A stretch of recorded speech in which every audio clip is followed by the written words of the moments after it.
জি বাংলায় আসছে একাধিক নতুন প্রজেক্ট, তার জন্য কোনগুলো বিদায় নেবে তা বোঝা যাচ্ছে না। চ্যানেল কর্তৃপক্ষ কিছুই ঘোষণা করেনি। পুরনো প্রজেক্টগুলো রমরমিয়ে চলছে। সম্প্রতি শুরু হয়েছে যে মেগাগুলো, সেগুলোর ফলাফলও বেশ ভালো। অন্নপূর্ণা এবং তার 3 মেয়ের জীবন নিয়ে তৈরি হয়েছে অন্নপূর্ণার লক্ষ্মীরা। বর্তমান এপিসোডগুলোতে গুরুত্ব পাচ্ছে অন্নপূর্ণার মেজ মেয়ে স্নেহা এবং রাজার প্রেম কাহিনী। রাজা মনের কথা স্নেহাকে এখনো বলতে পারেনি। এদিকে রাজার মা দুর্গাবতী ধুরন্ধর মহিলা মহাজন। দুর্গাবতী রাজার বিয়ে ঠিক করেছে। রাজা বিয়ে করতে রাজি নয়, আবার মায়ের মুখের ওপর কথাও বলতে পারছে না। মাকে অমান্য কোনোদিনই সে করেনি। এখন উভয় সংকটে।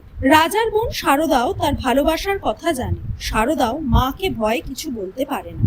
অন্নপূর্ণা রাজাকে একটা শাড়ি দিয়ে বলে মা কালীকে অর্পণ করে মনের কথা জানাতে। মাই তাকে পথ দেখাবে।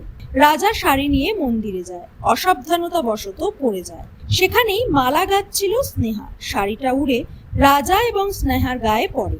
রাজা বুঝতে পারে ভগবান কি ইঙ্গিত দিচ্ছেন। সত্যি কি বিয়ে হবে তাদের, নাকি জল বইবে অন্য ঘাটে? স্নেহাকে কি এত সহজে মেনে নেবে দুর্গাবতী? জানতে চোখ রাখুন জি বাংলার পর্দায়।